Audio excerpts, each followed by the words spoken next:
Bonjour à tous, on est ravis de vous accueillir avec Jean-Claude pour cette session troubles respiratoires du sommeil thérapeutique qui nous permet d'accueillir à la fois des orateurs expérimentés et des jeunes chercheurs. Et je ne sais pas si vous avez vu le programme, mais on va prendre beaucoup de plaisir. Donc sans plus tarder, j'appelle Monsieur Martineau, qui nous vient de Belgique et qui va nous parler d'analyse automatisée des mouvements mandibulaires pour la titration de l'orthèse. Je vous rappelle que vous avez 8 minutes de communication. C'est pas la bonne présentation. Oui, il faut sortir. Si, peut-être.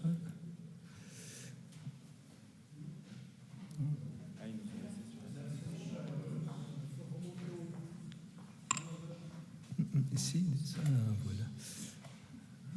Okay. Et puis, je suis ici, voilà, bien vu, c'est gentil, merci. Voilà, merci. Voilà, je ne suis pas sûr d'être un jeune chercheur, mais bon. Donc, il s'agit d'utiliser l'analyse automatisée du mouvement mandibulaire pour gérer l'orthèse d'avancée mandibulaire, mes conflits d'intérêts. Je travaille dans le pharma, mais je suis aussi conseiller scientifique de Sunrise. Je voulais d'emblée remercier les personnes, centres qui ont participé à l'analyse des résultats, à mettre au point le protocole, l'équipe du professeur Jean-Louis Pépin, mes amis de Liège, les dentistes qui m'ont aidé beaucoup, Gilles Lavigne, Peter Sistoli et encore Atul Malhotra. En fait, il s'agit d'une étude observationnelle prospective d'une cohorte qui parcourt le trajet de soins en Belgique, qui est bien édicté dans le texte de loi pour en obtenir le remboursement. Ce texte de loi prévoit que le diagnostic soit fait au cours et au terme d'une polysomnographie de laboratoire et que l'activité de l'orthèse puisse être vérifiée en polygraphie. En polygraphie, nous l'avons fait au laboratoire pour éviter des biais d'analyse. Nous l'avons, cette polygraphie, toujours supplémentée d'une actimétrie périphérique, et elle était audio et télévisualisée pour vérifier que le patient dormait, qu'on n'ait pas de biais d'analyse du fait du temps de sommeil. Nous l'avons aussi, à l'insu de l'enregistrement polysomnographique et polygraphique, supplémenté d'un enregistrement, d'un monitoring du mouvement mandibulaire dont les données étaient transférées dans le cloud et toujours sont restées à l'insu du laboratoire. Mouvement mandibulaire, je vous montre ici une série temporelle, un fragment de 3 minutes qui montre le déroulement de ce mouvement et des changements respectifs qu'il va connaître alors que la ventilation s'exerce et que le flux se déroule, ce mouvement, en définitive, participe au raidissement du pharynx, alors que le diaphragme va se contracter, menacer la perméabilité du pharynx en créant une pression subatmosphérique. De ces mouvements, nous en dérivons des modifications stéréotypiques à l'occasion des désordres respiratoires que l'on peut scorer sur l'état du flux. On entraîne une machine en auto-apprentissage et on peut, au bout d'une validation, en délivrer des indices d'apnée ou d'hypopnée. Alors, si on s'en tient à ce que le trajet de soins belge nous sollicite, on ne peut apprécier qu'une réponse idéale. Il y a 2 points. La réponse, elle est positive, elle est négative. On connaît son amplitude, elle est nulle, mais on reste toujours confronté à l'accessibilité du laboratoire. La question de recherche qu'on a voulu ici, avec nos amis, poser, c'est la première réponse. Est-ce que l'orthèse, lorsque finalement elle est déposée physiquement sur la mandibule, ne va pas altérer l'information que ce mouvement supporte? C'était la première question de recherche. La deuxième question de recherche, c'était de compléter ce trajet de soins par des mesures au domicile, à l'insu du laboratoire, avec le dispositif d'enregistrement de ces mouvements. pour voir si la réponse était effectivement linéaire, que si on ne la capturait que par 2 points de mesure. Nous avons utilisé une orthèse imprimable, 3D, ajustable, millimètre par millimètre, parce que voilà, la mortesse ici peut être réimprimée à différentes positions du splint inférieur. Nous avons utilisé le dispositif Sunrise, dont les données étaient transférées en dehors du laboratoire, et demandé que ce scoring soit réalisé par 2 scoreurs certifiés.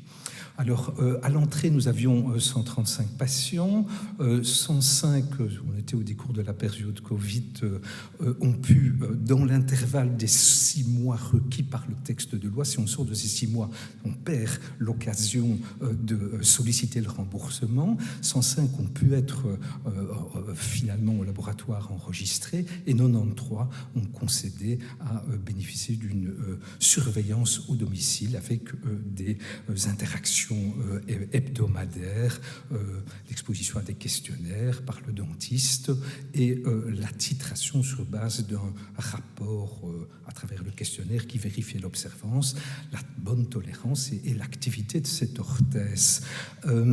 Ces questionnaires, ces réponses, cette titration, toujours à l'insu des données enregistrées au domicile du mouvement mandibulaire. Et je vous présente ici, après avoir refait au domicile le diagnostic, passer, je dirais, le deal avec le patient qu'une orthèse réalisait le meilleur traitement pour lui. En première intention, je vous montre les résultats de 3 moments de titration. Alors, la titration il s'effectue par convention à partir de 60% de la propulsion mandibulaire active. Vous voyez, c'est déjà un résultat que le point intermédiaire se situait à près de 70% et le dernier point final à 75%. La caractéristique de la population étudiée, c'est celle typiquement qu'on adresse à une orthèse avec un indice d'événements type d'apnée ou d'hypopnée autour de 22, avec, vous voyez, un indice de masse corporelle, c'est la distribution de cet indice, une médiane qui montre des patients en surpoids, un temps de sommeil appréciable, des caractéristiques assez typiques pour ce type de population.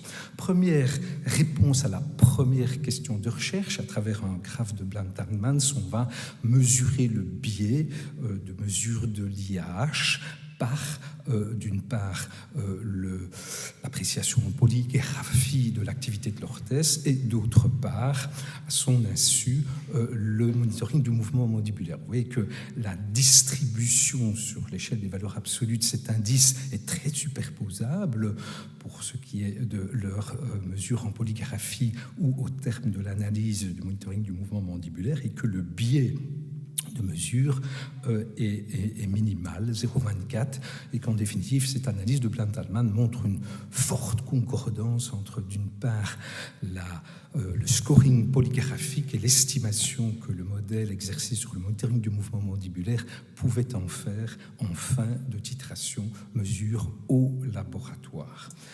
Est-ce que ça marche, l'orthèse, et quelle est l'appréciation qu'on peut, la mesure qu'on peut en avoir toujours au laboratoire? Voilà la distribution des mesures de l'IH, tantôt par polygraphie, au départ polysomnographie, c'est en bleu, et la superposition des courbes vous donne un aspect, vous voyez, avec des courbes de distribution, de densité de l'IH sont très superposables quand on confronte leurs mesures par mouvement mandibulaire ou par scoring polygraphique. Et vous voyez ici que la tendance à la réduction appréciée par la médiane de cette distribution est quasi superposable, quelle que soit la manière dont on va calculer cette IH. Donc l'analyse du mouvement mandibulaire au laboratoire en fin de titration montre une réduction tout à fait significative de l'IH qui est fort superposable, quelle que soit la méthode de mesure que l'on va adopter. traiter. C'est un modèle qui apprécie ça, un modèle qui traite l'effet fixe, qui est pur l'intervention thérapeutique de ces effets aléatoires et qui tient compte du temps total de sommeil qui n'a pas ici impacté d'une quelconque façon cette réponse. Que se passe-t-il au domicile quand on fait le suivi pas à pas de la titration des graphes de densité de distribution de l'IH? Eh bien, vous voyez que la réponse n'est pas linéaire, que des effets largement appréciables sont déjà obtenus avec 60% d'avancée de la propulsion maximale, qu'on va gagner encore en position intermédiaire. Vous voyez que la moyenne de la réduction estimée par le modèle est déjà de quasiment moins 48%, on va monter à moins 60%, puis on ne va plus beaucoup bouger au dernier palier de titration. Si on regarde, non pas la réponse de l'IH, mais le pourcentage de responder, c'est souvent comme ça qu'on montre les données de l'orthèse dans la littérature, bien vous voyez qu'avec une avancée de 60% de la propulsion mandibulaire active, on a 54% déjà de répondeurs qui vont réduire leur index de moins 50% et 25%, le quart, vont réduire leur IH en dessous de 5 et que la moitié le réduiront à l'étape finale de la titration. Donc l'analyse des mouvements mandibulaires au domicile à l'insu du laboratoire montre une réduction progressive de l'IH en fonction du degré d'avancement et que la réduction de l'IH est tout à fait similaire à celle mesurée au laboratoire. Et les symptômes, les PROM, l'acronyme barbare là, qui désigne, varient de manière concordante. On a une évolution clinique. Ces patients ont été exposés à des questionnaires étendus, dont je résume ici, tant au laboratoire qu'au domicile. Et ça, c'est bien corrélé avec le changement de l'IH. Donc, conclusion, les mouvements mandibulaires et leur monitoring pendant le sommeil continuent d'informer sous la contrainte physique de l'orthèse d'avancée mandibulaire. On peut capturer au domicile, à l'insu du laboratoire, toute l'information d'intérêt pour la bonne conduite du traitement. La réponse à la titration au domicile n'est pas linéaire, en effet appréciable peut déjà être obtenue à des niveaux d'avancée inférieurs à 70% de la propulsion maximale active. Nous pensons que l'analyse automatisée des mouvements mandibulaires est associée, c'est un outil robuste et fiable, et elle est associée à la réponse au laboratoire. Elle nous permet d'optimaliser la titration au domicile de cette orthèse, ce qui, bien sûr, on peut l'escompter, on facilitera l'indication et la mise en œuvre. Merci de votre attention. Merci beaucoup. On a déjà un tout petit peu dépassé, donc je propose qu'on enchaîne les présentations et on gardera un peu de temps pour les questions. Alors, on a 3 présentations là qui présentent des données issues d'une cohorte similaire, donc on propose d'enchaîner les 3 orateurs et de garder un peu de temps pour les questions à la suite. Et donc, j'accueille avec plaisir Abdelkébir qui va nous présenter les premiers résultats. Bonjour tout le monde. Tout d'abord, je voudrais remercier le Conseil scientifique de la SFRMS de nous avoir donné cette opportunité de vous présenter au fait trois études qui viennent du même labo. Et je commence, voilà mes liens d'intérêt. L'objectif de cette première étude était de déterminer si l'arrêt du traitement par PPC est associé à une augmentation de risque d'événements cardiovasculaires indésirables majeurs, ce qu'on appelle le MACE. Je vais utiliser cet acronyme anglais dans cette présentation, par rapport à la poursuite du traitement par PPC. Alors, ce qu'on a fait dans cette étude, on a les données dans cette étude, les données de la cohorte du sommeil des Pays de la Loire ont été couplées à la base de données de l'assurance maladie pour identifier les MACE et aussi l'adhésion aux médicaments cardiovasculaires pour voir s'il y a l'observance de PPC, l'observance du traitement par PPC est aussi liée à l'observance du traitement cardiovasculaire aussi.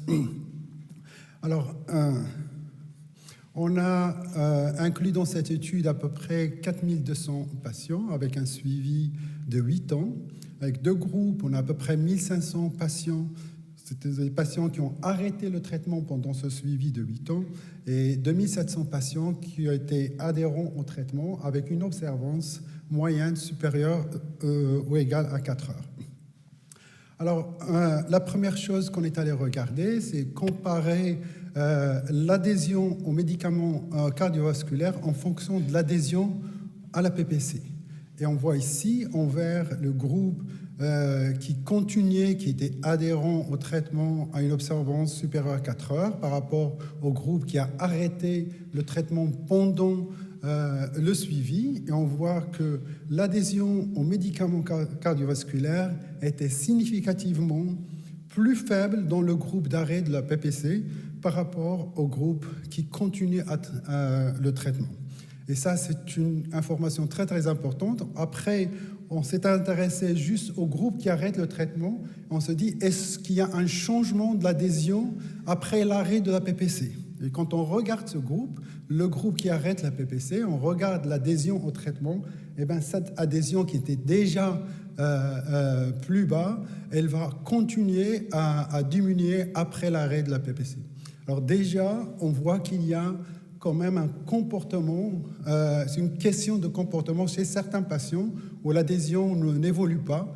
Et d'ailleurs, quand on regarde la bibliographie sur les 20 dernières années, l'adhésion n'a pas beaucoup bougé malgré tous ces avancements technologiques, le télésuivi, ainsi de suite. Il y a une proportion des populations qui sont sous PPC aujourd'hui, ils ne sont pas adhérents parce que c'est un problème de comportement. Après, quand on regarde les résultats de l'analyse multivariée qui est ajustée aux facteurs confondants, on trouve ici que l'arrêt de traitement par PPC est associé au MACE. Les patients qui arrêtent le traitement augmentent leur risque de MACE de 39%. Ils augmentent leur risque de mortalité, toutes causes confondues, et ils augmentent leur risque d'AVC. Et on a regardé tous ces événements, on les a considérés séparément, en fait, bien sûr, l'un des autres. Après, on a fait des analyses de ce groupe, une première analyse qui était stratifiée par les caractéristiques du patient. On a regardé l'âge, le sexe, l'histoire de problèmes cardiovasculaires. Et tout ce qui sort dans cette analyse de ce groupe stratifié par les caractéristiques, c'est que les sous-types de symptômes, on voit que les patients qui ont un sommeil perturbé ou qui sont somnolents ont un risque plus élevé.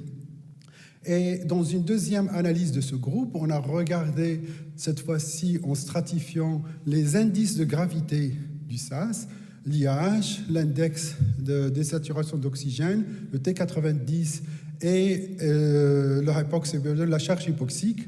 Et dans cette analyse, on a montré qu'il y a une tendance d'augmentation de risque avec l'hypoxie nocturne, qui est exprimée en termes d'index de désaturation, de T90 et de la charge hypoxique. Je précise encore une fois, c'est la charge hypoxique, on appelle ça SAS hypoxia burden, c'est une charge hypoxique qui est liée aux apnées de sommeil. Les messages à retenir, cette belle figure réalisée par Sébastien, qui résume tout ici. En gros, on a une inclusion sur une cohorte de 4200 patients à peu près. On a montré que l'arrêt de PPC par rapport à la poursuite du traitement est associé à un risque élevé de MACE et d'AVC. Ces résultats soulignent la nécessité aujourd'hui de mettre en place des programmes de soutien aux patients avec des approches éducatives, comportementales, technologiques. Bien sûr, le télésuivi apporte un peu, mais tout ça doit être centré plutôt sur le patient afin d'assurer une adhésion adéquate au traitement. D'autres études sont nécessaires pour évaluer si les interventions visant à prévenir l'arrêt du PPC peuvent avoir un impact positif sur les résultats cardiovasculaires et la mortalité chez les patients souffrant du SAS. Et merci pour votre attention.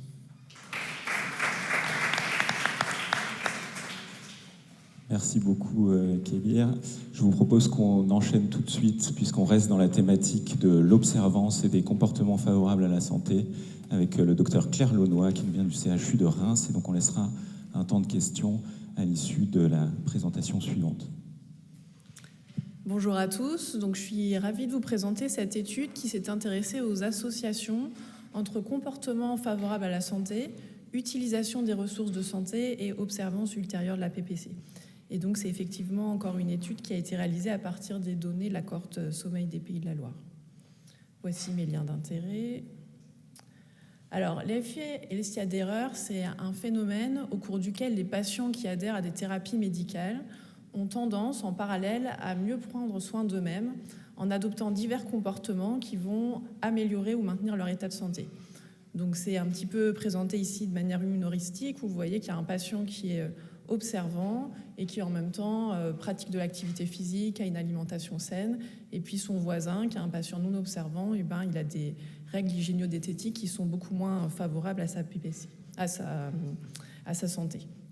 Donc cet effet LCA d'erreur, il fait l'objet aujourd'hui d'une attention croissante dans le domaine du syndrome d'apnée du sommeil, parce que potentiellement il pourrait être une source de biais dans l'interprétation des études observationnelles qui étudient les associations entre observance de PPC et morbimortalité. Alors, l'objectif premier de cette étude, c'était de déterminer si divers comportements qui sont favorables à la santé peuvent être associés à une bonne observance ultérieure de la PPC. Donc pour ça, nous avons recueilli les données concernant la consommation d'alcool des patients, leur statut tabagique, l'observance à la vaccination antigrippale, l'observance à du dépistage de cancer, donc les mammographies pour les femmes de 50-74 ans, dosage de PSA pour les hommes de 50-74 ans. On a regardé aussi l'observance de médicaments dits cardioprotecteurs, donc bêta-bloquants, antihypertenseurs, hypolipémiants et antigrégants plaquettaires. Et puis, considérant que conduire alors qu'on est somnolent est un comportement à risque, on a également recueilli, par des données d'interrogatoire, les accidents ou presque accidents liés à la somnolence. Et puis, on a également regardé les associations entre l'utilisation des ressources de santé et l'observance de la PPC.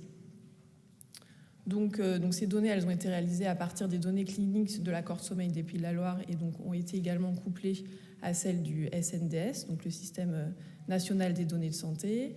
Ont été considérés pour inclusion les patients apnéiques qui avaient débuté la PPC entre début 2012 et fin 2018. Une bonne observance de la PPC était définie comme une utilisation moyenne quotidienne de la PPC de plus de 4 heures par jour à 2 ans et une bonne observance des médicaments cardioprotecteurs comme un ratio dispensation par la pharmacie sur la prescription médicale supérieur ou égal à 80%. Et donc, ces marqueurs de l'effet LCA d'erreur, ils ont été étudiés au cours des 2 années précédant la mise en place de la PPC. Donc, voici le flowchart de la sélection des patients étudiés. Et donc, vous voyez qu'ont été inclus dans l'étude 2836 patients. Et parmi ces 2836 patients, il y avait 35% des patients qui étaient considérés non observants, donc c'est-à-dire soit ils avaient arrêté la PPC, soit ils avaient une observance quotidienne à moins de 4 heures par jour. Donc très brièvement, la description de la population de l'étude. Donc c'était une cohorte de patients typique de patients apnéiques, avec un âge médian de 58 ans, majoritairement des hommes, le plus souvent obèses, avec des comorbidités cardiovasculaires et métaboliques fréquentes. Alors voici un des résultats principaux de l'étude qui montre donc l'analyse en régression logistique donc, de ces divers comportements favorables à la santé associés avec l'observance ultérieure de la PPC. Donc en trait plein, c'est la comparaison des patients observants avec les non-observants et en pointillé, c'est la comparaison des patients observants avec ceux qui ont arrêté la PPC. Et donc vous voyez que être observant à ces médicaments cardioprotecteurs est associé à une bonne observance ultérieure de la PPC. Si on regarde dans le détail, c'est vrai aussi pour les hypolémiants et les antihypertenseurs. Le fait de ne pas avoir présenté d'accident pour somnolence ou presque accident est également associé à une meilleure observance de la PPC. Et pareil, le fait d'être non-fumeur est associé à une meilleure observance ultérieure de la PPC. Et par contre, on n'avait pas de résultats significatifs pour dépistage de cancer et observance de la vaccination antigrippale. Donc voilà, donc vous voyez que finalement, un certain nombre de comportements favorables à la santé sont associés avec une bonne observance ultérieure de la PPC. Et puis donc le deuxième résultat principal de cette étude, donc là cette fois-ci, on a regardé l'utilisation des ressources de santé, donc on s'est intéressé aux consultations ambulatoires, aux consultations chez le médecin généraliste, aux consultations au sein de l'hôpital, au nombre de jours d'hospitalisation et puis au pourcentage de patients qui avaient eu une visite aux urgences. Et donc on a regardé les données les 2 années précédant la mise en place de la PPC et puis les 2 années suivant la mise en place de la PPC. Donc vous avez en bleu clair les patients observants et en bleu foncé les patients non observants. Et donc vous voyez que les patients observants utilisent moins les ressources de santé, aussi bien avant qu'après la mise en place de la PPC, ce qui suggère que les patients observants sont quand même en meilleure santé que les non observants. Donc finalement, les messages clés de cette présentation, donc c'est juste ce que je viens de vous dire. Donc patients observant la PPC, ils utilisent moins les ressources de santé, aussi bien avant qu'après la mise en place de la PPC. Une bonne observance ultérieure de la PPC est associée à l'absence de tabagisme, la bonne observance des médicaments cardioprotecteurs et l'absence d'accidents liés à une somnolence. Et donc, tous ces résultats suggèrent que les patients observants sont soit en meilleure santé, soit adoptent davantage de comportements favorables à leur santé. Et donc, le message, c'est qu'il est certainement judicieux de prendre en compte certains marqueurs de l'effet Alzheimer quand on veut étudier les associations entre observance de PPC et morbimortalité dans les études observationnelles. Voilà, je vous remercie pour votre attention.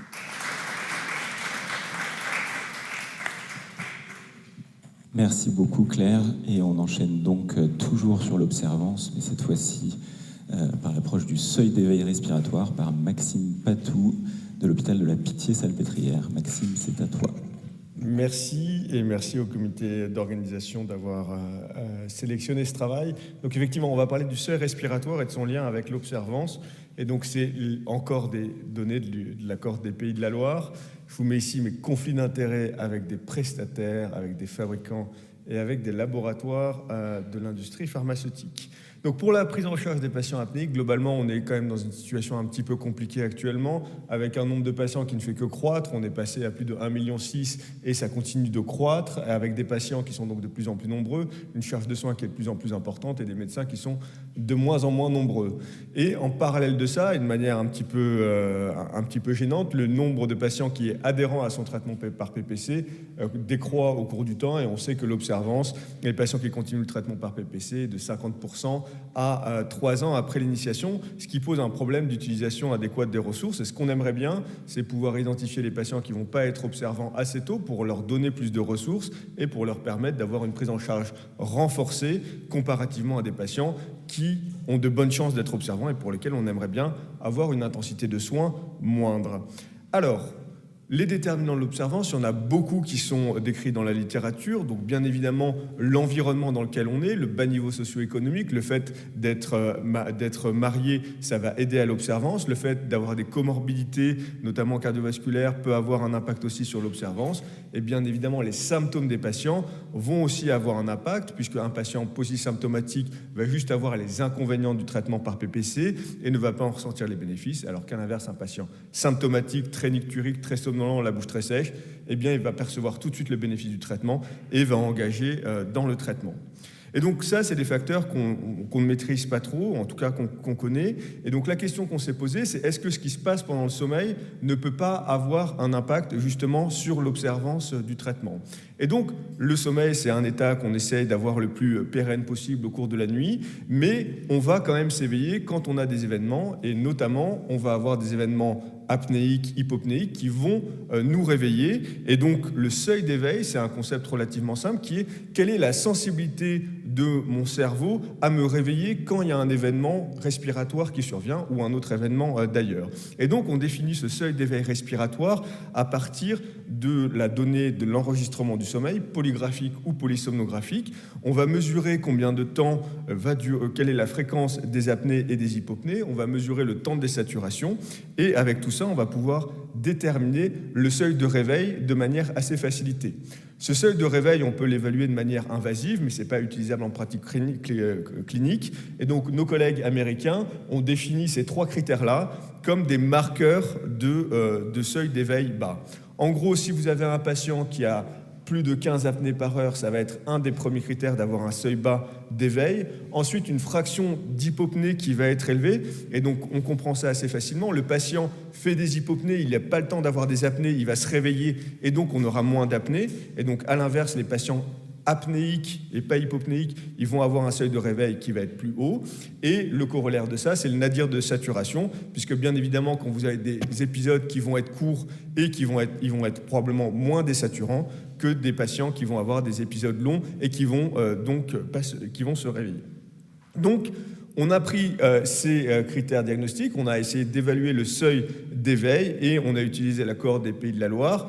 On a, pour cette étude, décidé de s'intéresser uniquement aux patients qui ont un SAS sévère. La raison pour laquelle on a choisi cette population, c'est qu'on voulait des patients qui, normalement, devraient être adhérents à la PPC, puisqu'ils ont en tout cas une indication qui est reconnue par les sociétés savantes. Et donc, on a pris ceux qui étaient traités par pression positive, continue ou auto-pilotée.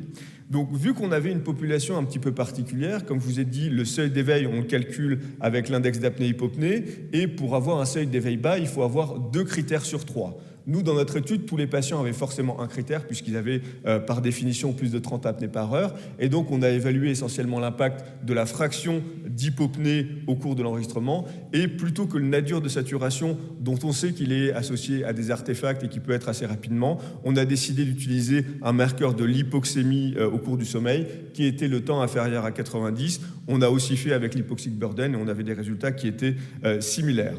Donc quand on reprend, et donc notre critère pour classer la population entre observant et pas observant, on avait une durée à 1 an, et donc à 1 an, regardez si le patient il avait une observance moyenne supérieure à 4 heures ou s'il avait été désappareillé, et donc ça allait rentrer dans la catégorie de patients non observants à 1 an de l'examen diagnostique. Donc, dans la cohorte des Pays de la Loire, sur la même période, il y a eu 9790 patients qui étaient référés pour un examen du sommeil. Parmi ces patients-là, il y en a 2157 qui ont eu un syndrome d'apnée du sommeil sévère traité par pression positive continue. Et dans cette population-là, on retrouve des chiffres qui sont quand même assez constants. À 1 an, on a 30% de patients qui sont non observants, malgré le fait que ce soit des SAS sévères pris en charge par des équipes qui connaissent bien la pathologie. Quand on regarde dans notre population les seuils d'éveil bas, eh bien, au final, on a déterminé qu'une fraction d'hypopnée qui était supérieure ou égale à 70% et ou un temps qui était inférieur à 90% de la nuit, inférieur à 3,7%, eh bien, c'était extrêmement prévalent. Et ça, c'est un premier résultat qui est intéressant, c'est de se dire que dans une population de SAS sévère, eh bien, on a quand même 52% des patients qui gardent un seuil d'éveil bas et donc qui vont avoir un phénotype probablement particulier. On est en train de regarder les caractéristiques de cette population. Est-ce que ça, c'est un élément qui est associé à l'observance? Eh bien, la réponse est oui, en analyse multivariée, en corrigeant avec tous les facteurs confondants qui ont été déjà présentés dans les diapositives précédentes. Quand vous avez peu d'hypopnée et quand vous avez peu de retentissement sur l'hématose nocturne, eh bien, vous aviez un surrisque en analyse multivariée pour être non observant. Et quand on regarde sur une dimension temporelle, eh bien, vous voyez que les patients qui ont un seuil d'éveil bas, qui sont en ligne bleue, vont être plus rapidement désappareillés que les patients qui ont un seuil d'éveil haut, à savoir pas de fraction d'hypopnée et pas de temps et un temps supérieur à 3,7%. Donc la conclusion de ce travail, c'est que le seuil d'éveil, au final, il a un rôle important dans la prise en charge des patients et que comparativement à d'autres marqueurs qu'on peut utiliser comme le ventilatory burden qui a été publié récemment, il est très facilement évaluable puisqu'on a toutes les données dans nos rapports de polysomnographie et donc ça peut nous aider à cibler nos patients et notamment on pourrait se poser la question d'utiliser ce critère-là pour prioriser un traitement par PPC ou un traitement par orthèse, puisqu'on sait que l'orthèse peut être efficace et que probablement un traitement par orthèse va moins être gênant pour un patient qui a un seuil d'éveil bas Pourquoi ? Parce que quand vous avez une PPC et qu'il va y avoir des fuites chez un patient qui a un seuil d'éveil bas, il est plus probable de le ressentir et donc d'être non-observant et donc d'être gêné et donc d'être non-observant, alors qu'avec une orthèse, ça pourrait ne pas être le cas. Ça, bien évidemment, ce sont des spéculations de ma part et il faudra faire des études prospectives pour valider tout ça. Merci.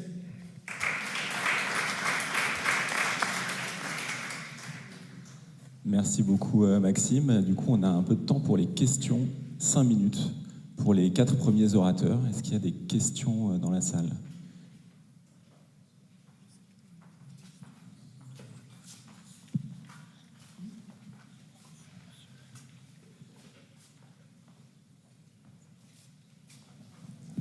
Merci beaucoup pour ces belles présentations. Moi, j'aurais une question pour Maxime Patou. J'aurais souhaité savoir si vous avez regardé quel était éventuellement pour les patients qui auraient eu des oxymétries après, si les patients, par exemple, qui étaient désappareillés, auraient pu avoir une non-correction de leur seuil d'éveil. Enfin, voilà, voir si on pouvait voir quelque chose éventuellement sur l'oxymétrie dans le suivi de ces patients qui pourrait expliquer, je ne sais pas, des répondeurs, non-répondeurs. Merci pour la question. Alors, dans la cohorte des Pays de la Loire et dans la pratique courante, et d'ailleurs dans les recommandations, il n'y a pas de réalisation d'oxymétrie systématique, donc elles ne sont pas faites. Donc on n'a pas de données, en tout cas pas à large échelle, hormis dans des cas très rares. Donc je ne peux pas répondre à cette question, malheureusement.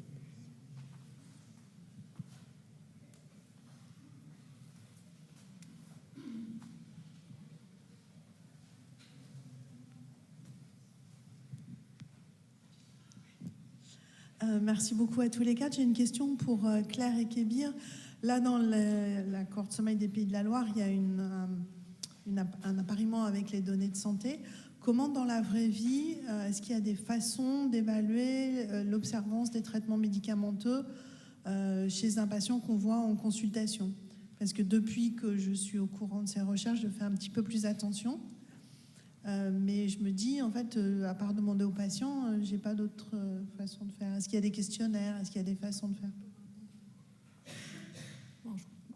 Tu me diras si tu dis la même chose que moi. En pratique clinique, non, je pense, à part les interroger, il n'y a pas de façon évidente d'avoir ce type de données. Hein. Oui, c'est ça. En fait.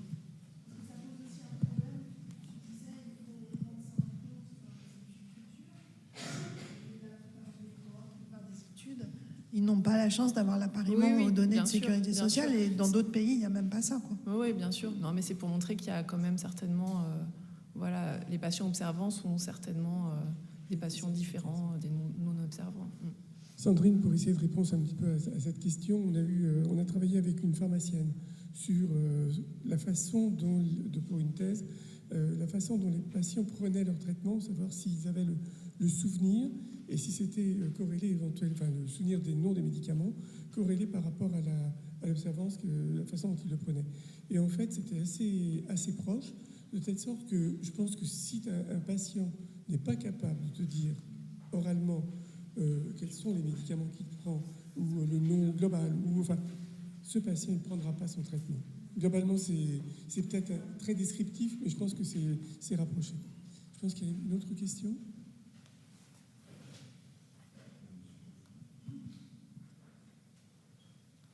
D'autres questions? Ah oui, monsieur.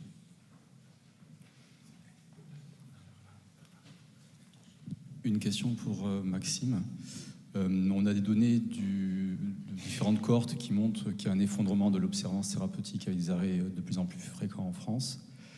Est-ce qu'il y avait dans l'étude un score EASI pour évaluer l'insomnie d'un point de vue clinique? Et la deuxième question, est-ce que tu penses qu'il sera possible d'étudier dans ta cohorte, enfin la cohorte de Frédéric, l'évolution de l'index d'apnée-hypopnée, de la composante hypopnée avec le temps? En d'autres termes, est-ce qu'il y a de plus en plus d'hypopnée dans le diagnostic des patients qui sont inclus dans la cohorte? Je te remercie. Merci pour la question. Alors, pour la deuxième partie, je ne pourrais pas répondre sur les tendances de l'évolution des hypopnées. Pour le score EASI, on ne l'a pas inclus dans la cohorte comme facteur confondant. Ça pourrait être intéressant effectivement de regarder s'il n'y a pas un lien. Après, ce qui est intéressant, c'est que du coup, dans le modèle multivarié, on avait quand même une certaine robustesse sur les différents modèles, y compris en prenant d'autres marqueurs, qui font quand même dire que probablement ce low arousal threshold, ce seuil d'éveil bas, il est quand même assez pertinent, surtout que derrière, on a quand même un bon rationnel physiopathe. Et je vous en ai pas parlé dans l'introduction, mais on a quand même 2 études contrôlées randomisées sur lesquelles il y a eu des analyses post-hoc qui valident aussi ces marqueurs-là comme des déterminants de l'observance. Peut-être juste un commentaire, mais qui est ouvert à discussion pour la présentation de M. Martineau.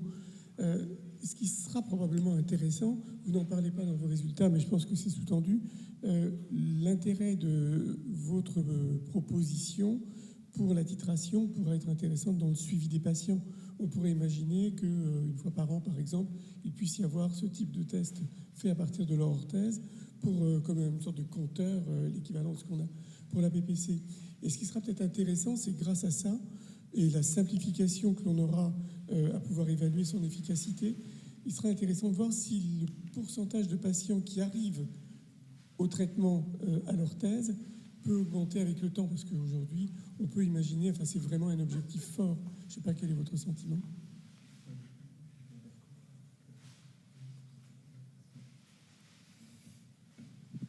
Y a-t-il d'autres questions? S'il n'y a pas d'autres questions, on va pouvoir passer aux sessions suivantes, enfin aux questions suivantes. Merci encore pour ces belles présentations.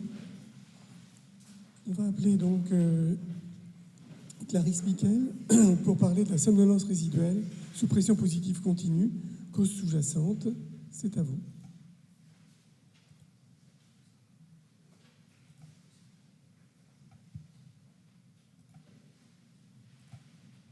Alors bonjour à tous, je vais vous présenter ce travail réalisé du coup dans le service des pathologies du sommeil de la Pitié-Salpêtrière, supervisé par le professeur Arnulf et le docteur Partout, portant sur la somnolence résiduelle sous PPC chez les patients traités dans le cadre d'un syndrome d'apnée-hypopnée obstructive du sommeil.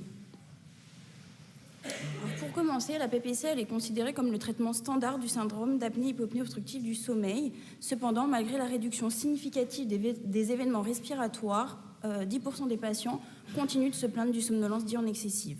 Actuellement en France, 2 molécules éveillantes ont l'AMM et peuvent être ainsi prescrits en cas de somnolence constante, handicapante et insensible aux mesures comportementales. L'objectif de notre étude était ainsi d'étudier les causes de somnolence résiduelle en s'appuyant de critères cliniques et de critères polysomnographiques. On a conduit du coup une étude monocentrique, rétrospective, incluant tous les patients adressés dans le service des pathologies du sommeil de la Pitié-Salpêtrière pour somnolence résiduelle sous PPC entre début janvier 2021 et fin janvier 2023. Les patients ont rempli un questionnaire écrit, ils ont tous bénéficié d'un entretien semi-standardisé par un médecin du sommeil et les données de PPC ont été recueillies sur leurs 30 derniers jours avant leur hospitalisation. Ils ont par la suite tous effectué un bilan de 48 heures, composé d'une première PSG suivie de TIL, puis d'une deuxième nuit avec journée continue. À l'issue du bilan, les patients étaient catégorisés selon les critères de l'ICSD 3 par un médecin du sommeil dans l'un des groupes ou dans plusieurs groupes en cas d'origine multifactorielle de l'hypersomnolence. Donc, il y avait les hypersomnolences d'origine centrale en cas de diagnostic de narcolepsie ou d'hypersomnie idiopathique en lien avec un trouble psychiatrique qui était majoritairement des troubles de l'humeur associés à une pathologie médicale connue pour être responsable d'hypersomnolence, les pathologies inflammatoires, cancéreuses, les maladies neurodégénératives par exemple. L'hypersomnolence en lien avec la prise d'un traitement sédatif connu pour être très fréquemment responsable de somnolence dans le Vidal. En lien avec un SAS insuffisamment contrôlé, en lien avec une dette de sommeil. Et enfin, le dernier groupe était composé des hypersomnolences sans cause retrouvée. Alors, au niveau des résultats, comme le montre le flowchart, 129 patients étaient éligibles, 99 patients ont été inclus dans l'analyse finale, 30 patients ont été exclus pour diverses raisons. 36 patients présentaient du coup une hypersomnolence en lien avec un trouble psychiatrique. Chez 26 patients, il n'a pas été retrouvé de cause de somnolence. 22 patients prenaient au moins un médicament ou une substance sédative. Il a été retrouvé une hypersomnie centrale chez 16 patients, 11 cas d'hypersomnie idiopathique et 5 cas de narcolepsie. 14 patients présentaient une pathologie médicale connue pour être responsable d'hypersomnolence. Chez 11 patients inclus, le SAS était insuffisamment contrôlé et 11 patients étaient en privation de sommeil. Donc, alors, la somme ici dépasse 100% parce que les patients, à l'issue du bilan, pouvaient être catégorisés dans l'un des groupes ou dans plusieurs groupes en cas d'origine multifactorielle. Cette figure souligne bien l'origine multifactorielle de l'hypersomnolence résiduelle. Parmi les 99 patients inclus, il a été retrouvé qu'une seule cause chez 42 patients de somnolence, tandis que 31 patients présentaient au moins 2 causes combinées de somnolence. Toutes les causes de somnolence pouvaient être combinées entre elles, et on peut même voir que les 2 derniers patients, par exemple ici, présentaient 4 causes associées de somnolence. Nous avons par la suite comparé les patients qui présentaient une hypersomnolence objective sur le bilan de 48 heures de ceux qui ne présentaient pas de somnolence, d'hypersomnolence objectivée sur le bilan de 48 heures. 20% des patients de la série présentaient une somnolence objective. L'hypersomnolence objective était caractérisée par une latence otile inférieure à 8 minutes ou un temps de sommeil total sur la deuxième nuit et la journée continue supérieur à 11 heures. Les patients qui présentaient une somnolence objective étaient plus jeunes et avaient un IMC plus élevé. Curieusement, ils n'étaient pas plus somnolents sur l'échelle des Epworth et ne présentaient pas plus de somnolence au volant. Il n'y avait pas de différence en termes de sexe, de comorbidité somatique, psychiatrique. Il n'y avait pas de différence en termes d'observance de la PPC ou d'efficacité de la PPC. Concernant l'analyse polysomnographique, le groupe qui présentait une hypersomnolence objectivée sur le bilan de 48 heures avait des latences d'endormissement sur la nuit 1, bien évidemment sur les TIL et sur la nuit 2 plus courtes. Ces patients, ils dormaient plus, mais ils dormaient également mieux. Leur efficacité de sommeil était plus importante, 92% contre 83%. En revanche, il n'y a aucune différence qui n'a été retrouvée dans la répartition des différents stades de sommeil en termes d'indice de fragmentation du sommeil ou bien au niveau de l'IH résiduel entre les 2 groupes. Le score sur l'échelle de somnolence d'Epworth était modérément corrélé à 35% à la latence otile sur notre série. Enfin, comme un tiers des patients présentaient une hypersomnolence associée à un trouble psychiatrique, nous avons par la suite comparé les patients qui présentaient un trouble psychiatrique à ceux qui n'en présentaient pas. Il est alors ressorti que ces patients étaient plus susceptibles d'avoir des antécédents de troubles de l'humeur, présentaient plus de symptômes d'insomnie, plus d'anxiété, plus de signes d'anxiété, et ils prenaient également plus de médicaments sédatifs. Curieusement, on n'a pas eu de différence au niveau des sexes, au niveau des comorbidités somatiques, au niveau de l'observance de la PPC entre les 2 groupes et l'efficacité de la PPC. Il n'y a aucune différence majeure qui a été retrouvée dans les 2 groupes en termes de critères polysomnographiques.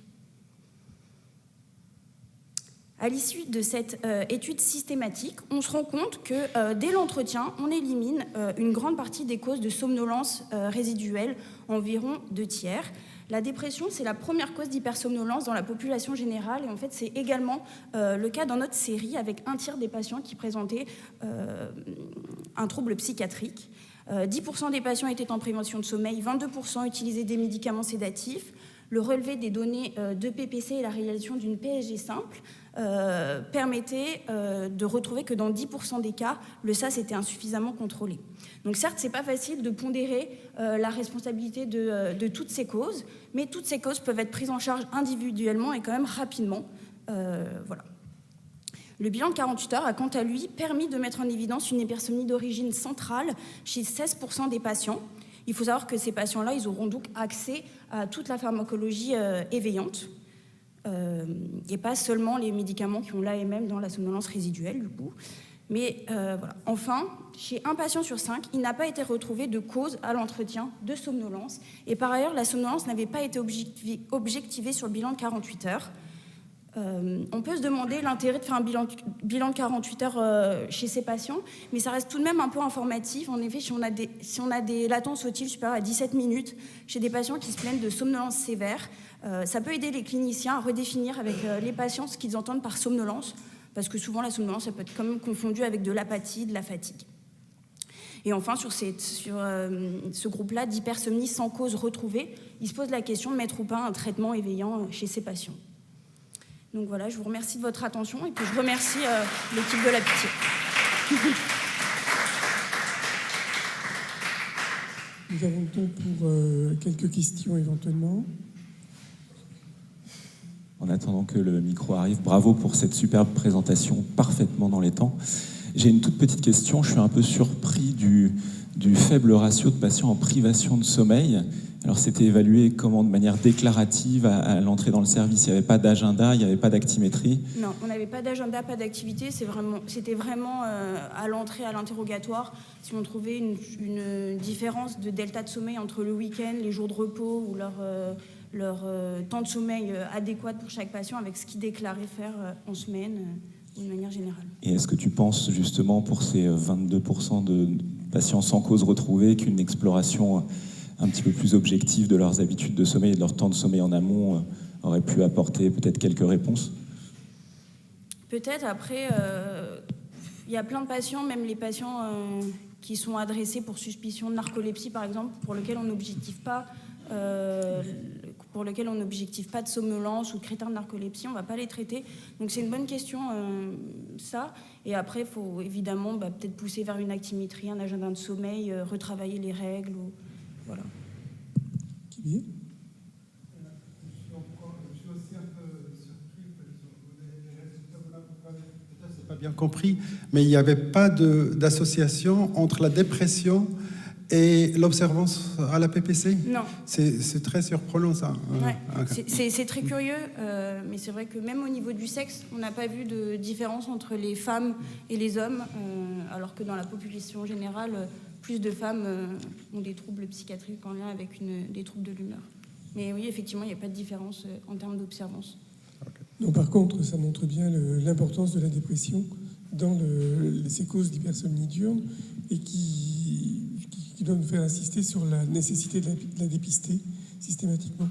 Et au final, donc, tu arrives avec 10% de somnolence inexpliquée, ce qui rejoint un petit peu ce qu'avait fait Jean-Louis il y a maintenant quelques années dans Thorax. Tu étais plus proche de 6%. Très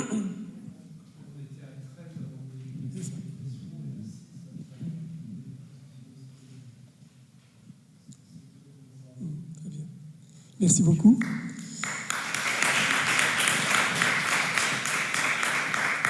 Nous allons passer à la communication suivante de Julien Coelho sur le déterminant du risque d'accident de la route chez les patients SAOS traités par PPC.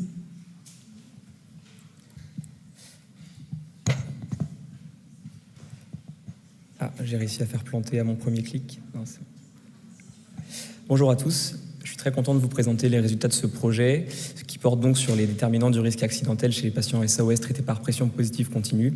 C'est un travail qu'on a pu réaliser grâce à une collaboration avec notamment l'équipe de Grenoble avec le professeur Pépin, le docteur Bailly, le docteur Bayeul, mais aussi grâce à l'Observatoire Sommeil de la Fédération de pneumologie, qui est une cohorte que je vais vous présenter dans les méthodes. La pression positive continue est efficace pour réduire la somnolence diurne excessive. Ça, c'est un élément, je pense, c'est assez consensuel. Mais certains patients restent somnolents et restent donc avec une somnolence au volant et donc un risque accidentel dans leur suivi. Donc là, on n'est plus trop sur vraiment essayer d'identifier la cause, mais essayer d'obtenir des facteurs prédictifs qui vont permettre de surveiller de plus proche ces patients qui ont un risque accidentel toujours présent dans le suivi. On a trouvé 4 études qui avaient déjà fait cette approche, des études observationnelles avant-après, avec différents schémas d'études. On a identifié plusieurs limites dans leurs travaux, et déjà c'était des travaux qui étaient souvent sur des échantillons qui étaient assez importants, mais qui n'étaient pas forcément une puissance adéquate quand on s'intéresse à des événements aussi rares que les accidents.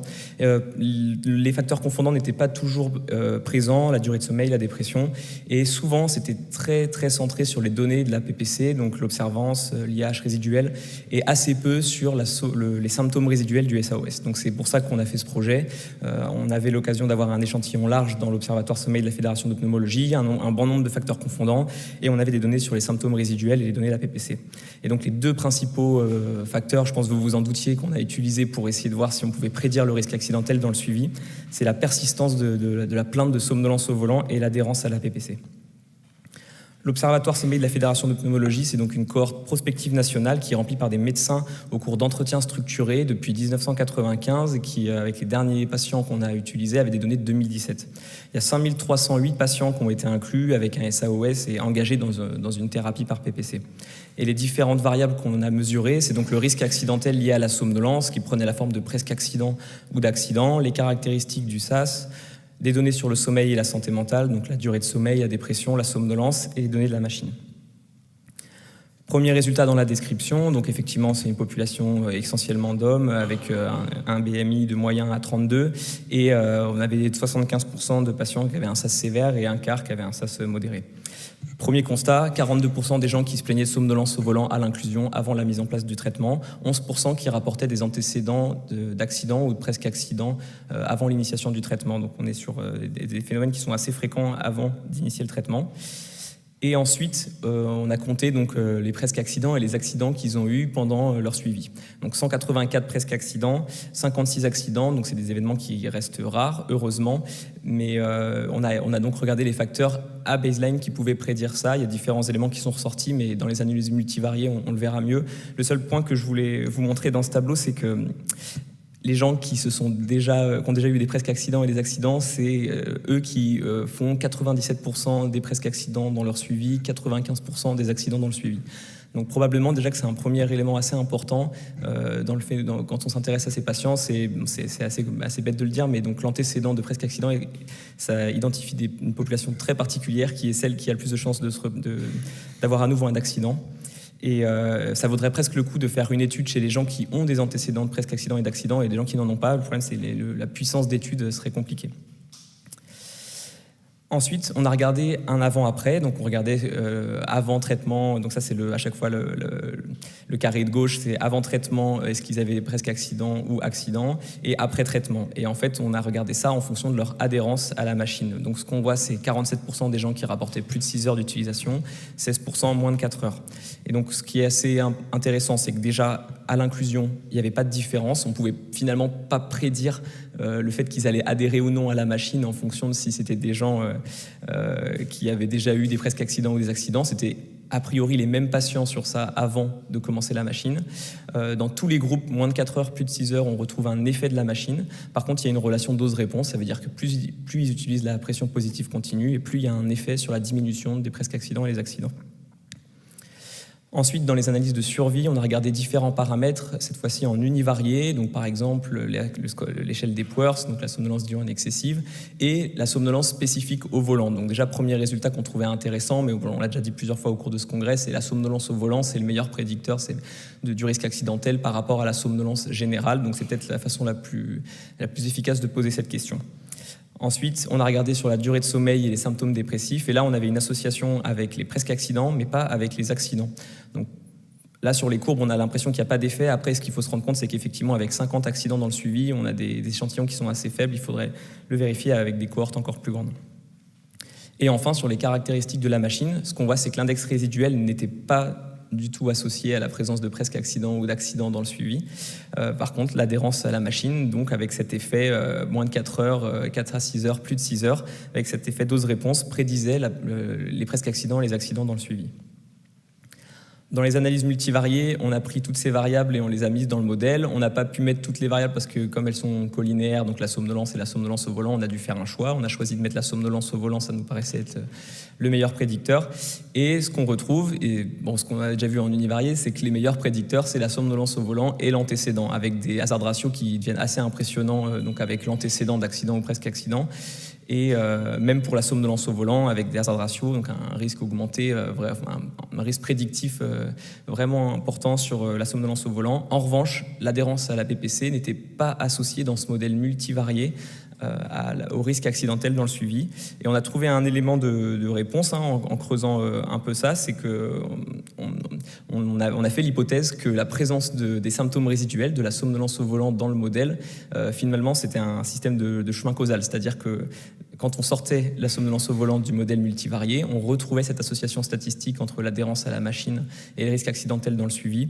Et donc probablement que ce qui se passe, c'est que quand on adhère à la machine, on est moins somnolent au volant et on a un risque accidentel diminué. En fait, quand on met tout dans le même modèle, ça s'appelle donc de la médiation et donc on capture plus l'effet de l'adhérence à la PPC. Au final, en conclusion, le risque accidentel persiste chez certains patients traités par PPC, donc 3,5% de presque accidents et 1,1% d'accidents. Donc on voit que c'est nettement diminué par rapport à l'inclusion, mais ça reste présent. La somnolence au volant résiduelle, c'est le meilleur prédicteur du risque accidentel, donc c'est peut-être la meilleure question à poser. L'adhérence, c'est également un facteur important avec une relation dose-effet. Ce sont 2 marqueurs accessibles pour détecter la persistance du risque accidentel dans le suivi et ils devraient faire l'objet d'une évaluation systématique chez tous les patients SAOS traités par PPC ou d'autant plus chez ceux qui ont déjà eu un antécédent d'accident ou presque accident. Merci pour votre attention.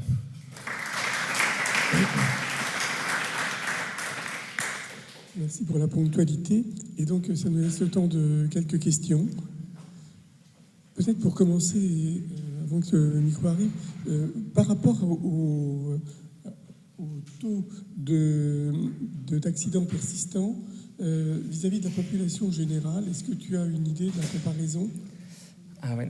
Moi, c'est vrai que je me suis intéressé surtout à la population des SAOS. Est-ce que le sur-risque de SAOS sur le risque accidentel, je ne peux pas vous répondre. Mais peut-être qu'il y en a qui ont des éléments dans la salle. Mais... Oui, par rapport, en fait, dans les données de la cohorte des Pays de la Loire, on a commencé à mettre en évidence ce concept de Healthy Adherer Effect. Est-ce que vous avez regardé ça parce que quelqu'un qui fait attention à sa santé, il est aussi plus responsable sur la route? Est-ce que c'est vraiment l'adhésion à la PPC qui fait qu'il a moins de risques d'accident, ou est-ce que c'est parce que c'est quelqu'un qui fait attention à sa santé, qui s'arrête quand il est somnolent et ainsi de suite, qui fait qu'il a moins d'accidents? Ouais, c'est juste une question. Je comprends complètement cette question et ça a vachement de sens quand on veut intervenir sur ce risque accidentel. Nous, on s'était vraiment positionné dans une prédiction. Donc en fait, on n'a pas ces facteurs qui permettent d'aller jusqu'à la causalité, ça on l'a pas fait dans cette étude. C'était vraiment identifier des facteurs prédictifs, donc juste pour savoir qui a le plus de chances de se planter, pas pour intervenir et modifier le comportement. Donc non, on n'a pas fait ça. Très bien. D'autres questions ?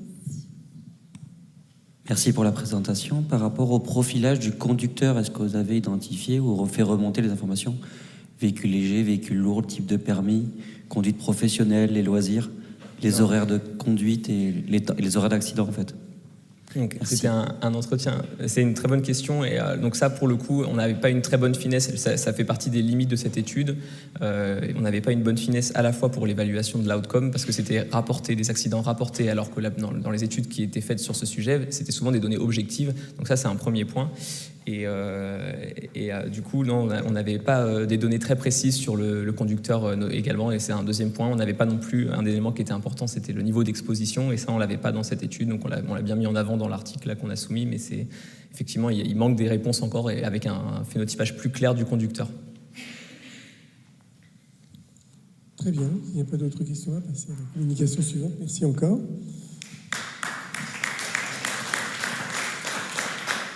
On va rester dans la somnolence diurne, mais cette fois-ci, on va l'évaluer par rapport au test de maintien d'éveil. C'est Pierre Tanquéré de l'équipe de Laure Peter qui fait cette présentation.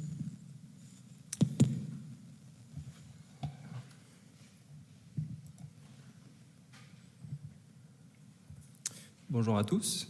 Merci à la SFRMS de me permettre de présenter les résultats de ce travail. Comme vous voyez, c'est un travail qui est collectif, qui est fait au sein d'un groupement de recherche avec les différents membres que vous voyez ici. Et on va s'intéresser à une population de SAS traitée, le syndrome d'apnée obstructive du sommeil traité, des tests de maintien d'éveil, donc la mesure dite objective de la somnolence diurne excessive. Voici mes liens d'intérêt, rapidement la façon dont on va procéder très classique.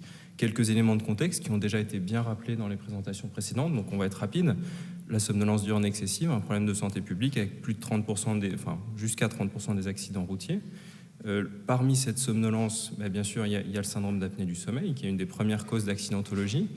Et une des forces qu'on a en médecine du sommeil, c'est qu'il a été montré, ou en tout cas suggéré, que la PPC réduisait rapidement le risque d'accident. Malheureusement, la PPC ne résout pas tout. Il y a une somnolence diurne résiduelle, ce qui pose plusieurs questions, celle du diagnostic étiologique, des traitements pharmacologiques disponibles depuis quelques années, et bien sûr du risque accidentel et de la législation qui va avec. Comment est-ce qu'on mesure de façon objective la somnolence diurne, ou en tout cas la capacité à rester éveillé? Eh bien, les tests de maintien d'éveil, vous voyez qu'on est à 40 ans d'évolution. C'est des tests qui ont pu varier au long des années en termes de durée des tests, 20 minutes, 40 minutes, en termes de nombre de tests effectués, en termes de définition de l'endormissement. On a une littérature qui est fournie sur les seuils. Alors la SFRMS nous propose des seuils de 19 et 33 minutes dans les bonnes pratiques. Outre-Atlantique, c'est un peu différent. Parfois, on voit 8 minutes, aucun endormissement. C'est des éléments qu'on peut rediscuter par la suite si vous voulez. Il y a des corrélations qui existent entre les performances de conduite réelles et sur simulateur et les résultats des TME. Elles sont imparfaites, mais elles existent. Et il y a un poids médico-légal qui est de plus en plus important parce que la législation qui a changé l'an dernier nous demande de faire des évaluations régulières avec des tests de maintien d'éveil, non seulement chez les conducteurs professionnels, mais aussi chez les conducteurs de véhicules légers. De cela découlent finalement nos objectifs d'étude qui étaient de dire mais est-ce que les valeurs normatives qu'on utilise sont les bonnes, ou en tout cas est-ce qu'elles sont intéressantes. D'autre part, la reproductibilité des tests de maintien d'éveil. Est-ce qu'on a une variabilité intercentre? Est-ce que même au sein d'un centre, si on prend 2 fois le même scoreur, on a une variabilité ou non? Et bien sûr, le cœur du sujet, les déterminants de la somnolence diurne excessive par les TME. La méthode, c'est une étude pour laquelle on a pris 141 patients consécutifs adressés au Centre du sommeil de Lyon pour des tests de maintien d'éveil entre 2017 et 2020. Vous voyez qu'on a fait un double scoring qui a été indépendant, d'une part à Lyon, d'autre part à Bordeaux. Puis s'il y avait une divergence entre ces scorings, il y a un scoring consensuel qui a été proposé. On a proposé de faire des classifications dans nos patients en disant que finalement ceux pour lesquels on avait des arguments pour dire qu'ils étaient bien traités, c'est ceux qui avaient peu d'IH résiduel et un épouarf inférieur à 11 sous traitement. Et entre les deux, vous voyez qu'on a des gens qui sont traités, en tout cas vus de loin, de façon moins satisfaisante. Les variables prédictives utilisées, c'est des variables très classiques démographiques auxquelles on ajoute des variables de polysomnographie, l'IH, les micro-éveils, des données sur l'observance. Ça fait particulièrement le lien avec la présentation précédente, donc vous verrez dans les résultats qu'on retrouve des choses qui sont assez congruentes finalement. Et l'accidentologie routière passée, pareil, pas sur des données objectives, mais sur du déclaratif, sur avez-vous eu un accident ou presque accident. La façon dont on l'a étudié, on a pris le seuil le plus univoque à notre sens dans la littérature, c'est de dire est-ce qu'il y a un endormissement ou pas. On a comparé ces deux populations et on a proposé une régression logistique.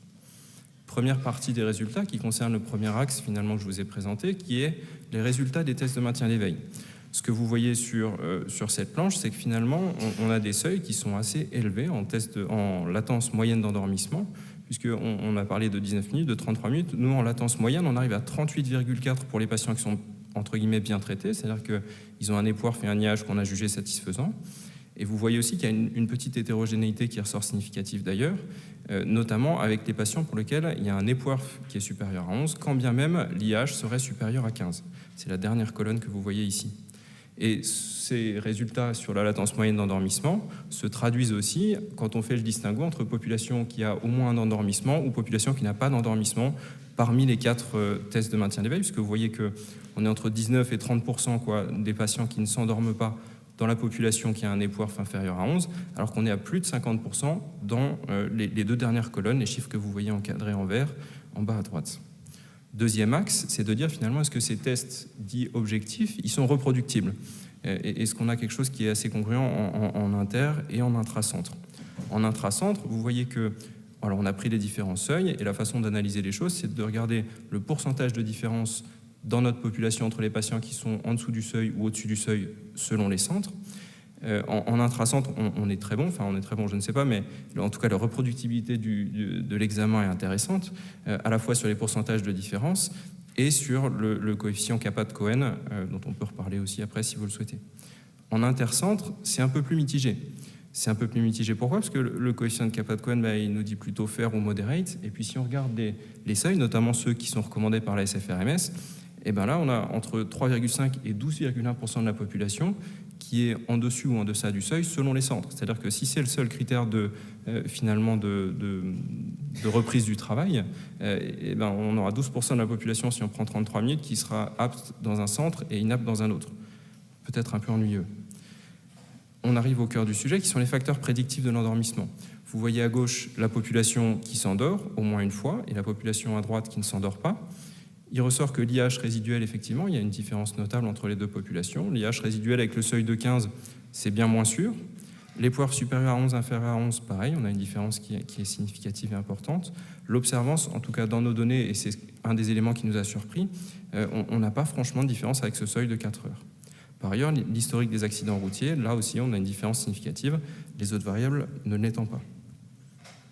Maintenant, si on regarde ce qui se passe en multivarié avec la régression logistique, il ressort un petit peu de façon comparable à tout à l'heure, les PWRF et l'historique d'accidents autoroutiers déclaratifs. IH supérieur inférieur à 15 ne ressort pas.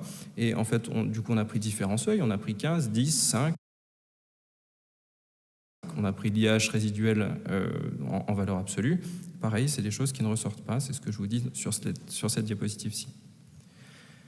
Des éléments de discussion rapidement. Sur les valeurs normatives, vous avez vu qu'on a des valeurs qui sont bien supérieures à celles qu'on utilise dans la littérature, avec ce fameux débat qui est de dire est-ce que finalement la façon de faire qui est de prendre la moyenne moins 2 fois la standard déviation est pertinent sur une distribution qui n'est absolument pas normale, au sens de la normalité mathématique, pas certain du tout. Reproductibilité, pareil, on est dans les valeurs qui sont similaires à celles de la littérature.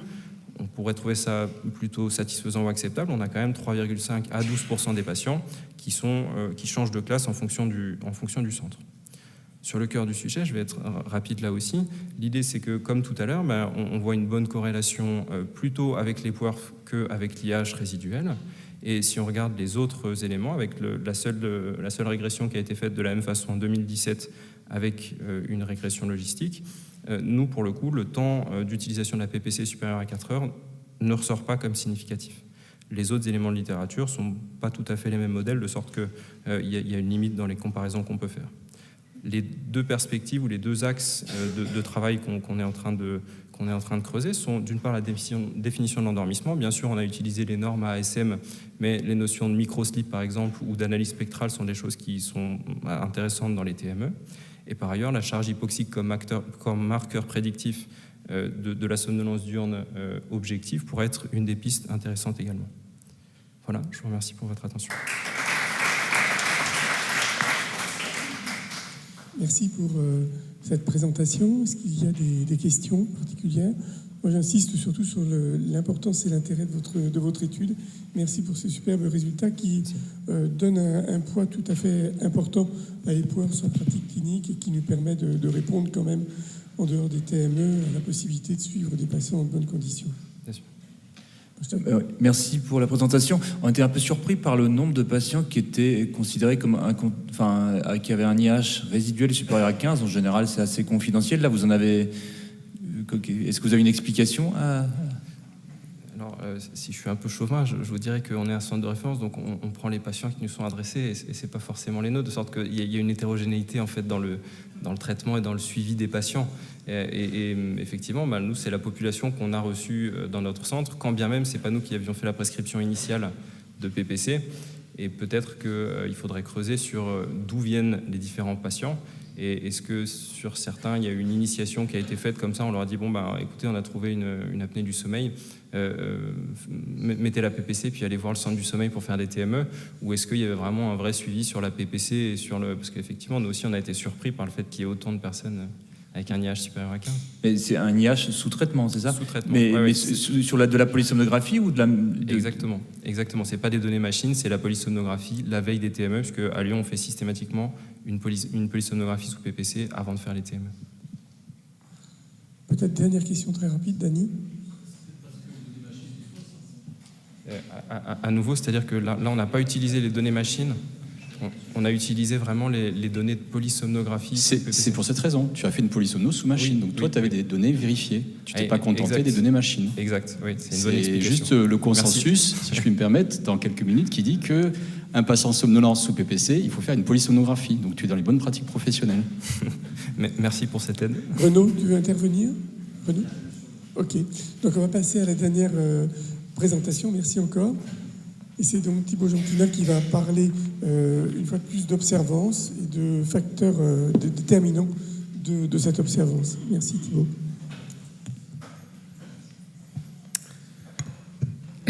Merci aux organisateurs d'avoir sélectionné notre présentation, en communication orale. Alors c'est une étude qui vise à déterminer les facteurs d'adhésion à la PPC. Et en fait, je tenais à remercier quand même tout de suite l'équipe des co-investigateurs, puisque c'est une étude qui était faite dans le Nord, ainsi que Jean-Arthur Micoulot et Jean-Louis Pépin, Sébastien Bailly pour les analyses statistiques. Alors voici mes liens d'intérêt. J'insisterai juste sur le prestataire auxiliaire qui est le sponsor et le promoteur de l'étude et qui nous a permis de la réaliser. Alors, on a déjà eu des communications intéressantes précédemment sur les facteurs de déterminants de l'observance. Alors, on a aujourd'hui ce qu'on appelle les facteurs d'adhésion.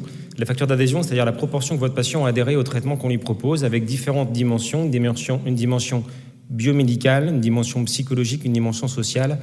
La dimension sociale, on avait publié récemment l'importance de la dyade et de la relation du couple, c'est-à-dire l'écosystème qui tourne autour du patient. Dans ce travail, on s'est intéressé à deux dimensions, la dimension psychologique et sociale.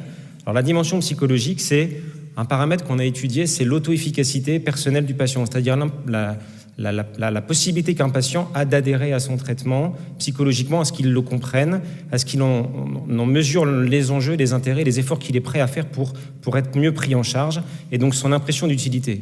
Alors, comment l'évaluer? Alors, il y a des questionnaires, et on en a sélectionné un à l'aide de Jean-Arthur Micolo, qui est l'échelle SEMSA 15, qui est une échelle de perception, de mesure de la perception de la pathologie par le patient. C'est une échelle au départ qui avait été publiée par Weaver, une échelle anglo-saxonne, et qui a été traduite par l'équipe bordelaise avec 15 items et qui a été validée dans des cohortes de population apnéique.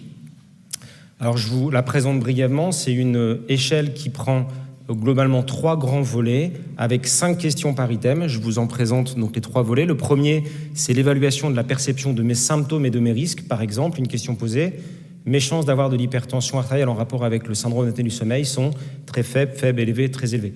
Deuxième volet, c'est les bénéfices que j'attends si j'utilise mon traitement. Donc, si j'utilise mon traitement, je vais diminuer mes risques d'avoir un accident quand je conduis. Risque pas du tout vrai, rarement vrai, etc. Et le troisième volet, c'est l'engagement dans ma prise en charge. Jusqu'où je suis prêt à m'engager. Par exemple, là, si j'utilise ma PPC, je vais aller au-delà de mes risques de sensation de claustrophobie si je suis claustrophobe. Voilà, donc 5 questions par volet, ça fait 15 items avec 4 possibilités par question. Alors, ce questionnaire a été validé, a été évalué. Et là, j'ai repris une étude, encore par le même auteur, sur 140 patients apnéiques traités par PPC, suivis par 6 mois, où en fait on a évalué 3 questionnaires dans cette étude, et notamment le score SEMSA 15, et en fait clairement il y a une corrélation entre le niveau de perception par le patient apnéique sous PPC et son observance. Deuxième dimension qu'on a essayé d'évaluer, c'est une dimension sociale, et là on a plutôt essayé de regarder la littératie en santé. C'est quelque chose qu'on avait déjà présenté l'année dernière en communication orale. La littératie en santé, c'est quoi? C'est la capacité qu'un patient va avoir à accéder aux connaissances médicales liées à sa pathologie, à la comprendre, à l'évaluer et à l'appliquer pour être mieux pris en charge. Donc c'est une dimension qu'on commence à connaître maintenant dans toutes les pathologies chroniques, par exemple notamment dans le diabète, et cela a été évalué dans le syndrome d'apnée du sommeil. Alors il y a déjà une idée, c'est que globalement on peut comprendre qu'un faible niveau de littération en santé, ça va être probablement lié à un état de santé moindre, et ça a été prouvé dans le syndrome d'apnée du sommeil, dans une cohorte australienne de 91 patients. Alors là, les auteurs, il y a différentes façons d'évaluer la littératie, et en fait, ils évaluaient l'aptitude et la rapidité avec laquelle un patient est capable de lire des termes médicaux pour évaluer leur littératie en santé. Et globalement, ils montraient que les patients qui avaient un faible niveau de littératie en santé avaient une diminution de l'adhésion et de l'observance à la PPC. Comment on évalue ce niveau de littératie? Alors, il y a différents questionnaires. On en a sélectionné un qui est le HLQ. Alors, il est assez compliqué puisqu'il est long. Il y a 44 items. Il a été traduit en français. Et en fait, vous voyez, il y a différentes dimensions. La proportion de communiquer avec ces professionnels de santé. Comment j'ai accès à l'information. Alors, notre étude, elle a pour objectif d'évaluer la perception, l'impact de la perception du patient sur sa pathologie, la littératie sur l'observance des patients traités pendant 1 an. On va essayer de définir un seuil optimal de ce score SEMSA pour savoir si ça prédit ou non l'observance en fonction d'un score, et on va utiliser des trajectoires d'observance. Alors, ça a été publié cette année, où en fait on a présenté le design de l'étude. Donc c'est une étude multicentrique dans le Nord. On a inclus des patients pour lesquels on a initialement défini les différents profils polysomnographiques, les symptômes, les comorbidités, l'environnement, les caractéristiques individuelles, et ils ont tous rempli les questionnaires. Un questionnaire de self-efficacy, donc le SEMSA 15, un questionnaire de littératie, de précarité, qualité de vie, et on les a suivis pendant 1 an. Alors avec le télésuivi, ce qui est intéressant, c'est qu'on peut donc justement faire des trajectoires d'observance. Les résultats sont les suivants. Nous avons inclus 302 patients. Il y en a 9 qui sont sortis de l'étude, donc 293 sont analysables. 206 hommes, un âge médian de 55 ans, un IMC confortable, et vous voyez des syndromes d'apnée obstructif significatifs, donc qui nécessitaient la mise en place d'une PPC. Alors, on a d'abord évalué globalement le niveau d'itération tentée dans notre cohorte, et globalement, on était un peu déçus, mais tant mieux pour les patients, ils avaient tous un bon niveau d'itération tentée. On a essayé de déterminer globalement 2 groupes de patients, les observants et les non-observants à 1 an, et on a 34% de patients non-observants à 1 an à moins de 4 heures. Donc on a différencié ces 2 groupes de population entre les non-adhérents et les adhérents à moins de 4 heures à 1 an, et vous voyez que globalement, les 2 groupes sont très comparables en termes d'IMC, en termes de sévérité du SAS. Ils avaient globalement une différence sur l'IH, mais des niveaux d'IH relativement élevés dans les 2 groupes. Pas de différence sur les comorbidités, sur les symptômes. Donc 2 populations comparables. Lorsque l'on regarde le niveau de la perception et le fait que la perception va modifier en non-observance à 1 an, vous voyez que de façon significative, sur les 3 points de l'échelle SEMSA, on a de façon significative une différence avec une perception qui sera beaucoup plus faible chez les patients non adhérents à 1 an, et on retrouve ça de façon significative sur le score total. On a des résultats également intéressants sur la littératie, mais uniquement sur un seul domaine, c'est-à-dire les patients qui avaient la possibilité de comprendre ou d'être compris par le professionnel de santé avaient en fait une meilleure adhérence si leur littératie niveau en santé était élevée, mais on n'a pas retrouvé de façon significative ressortir sur le questionnaire de littératie les autres paramètres. On a regardé si finalement ce score SEMSA pouvait avoir un niveau seuil, et on a fait un pointage à 15 jours, à 3 mois et à 1 an, et voyez en fait que l'on voit de façon significative que le score SEMSA est directement corrélé à l'observance pour ces 3 points, avec un niveau seuil. Donc ça va être intéressant éventuellement pour l'appliquer en pratique clinique et pour faire remplir à l'avance ces questionnaires aux patients, puisqu'il manifestement il prédit le niveau d'observance et d'adhésion au traitement. Et enfin, on a terminé le travail là pour évaluer les trajectoires d'observance. C'est-à-dire qu'on a regardé l'observance sur 1 an et on a 3 niveaux d'observance. On a des patients qui ont des hauts niveaux d'adhérence, vous voyez qu'on est à plus de 6 heures pour 53%. On a des niveaux d'observance intermédiaires entre 3 et 4 heures pour 35%.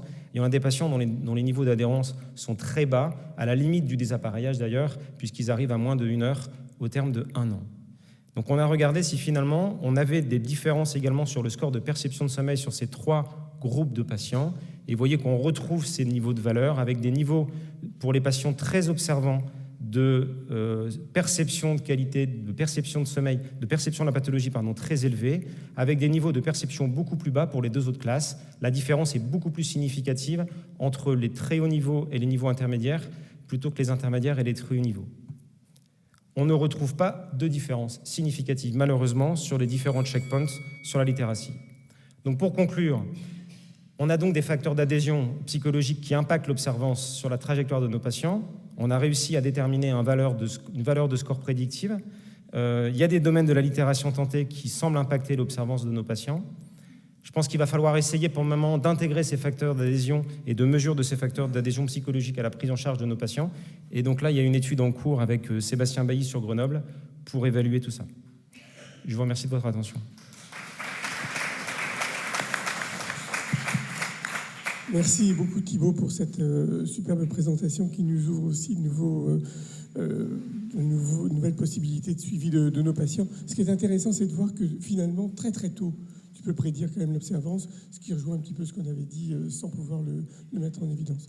Je vous propose d'arrêter là pour les communications et de passer dans la salle d'à côté 3.1A pour la suite avec les posters discussions pendant une demi-heure environ.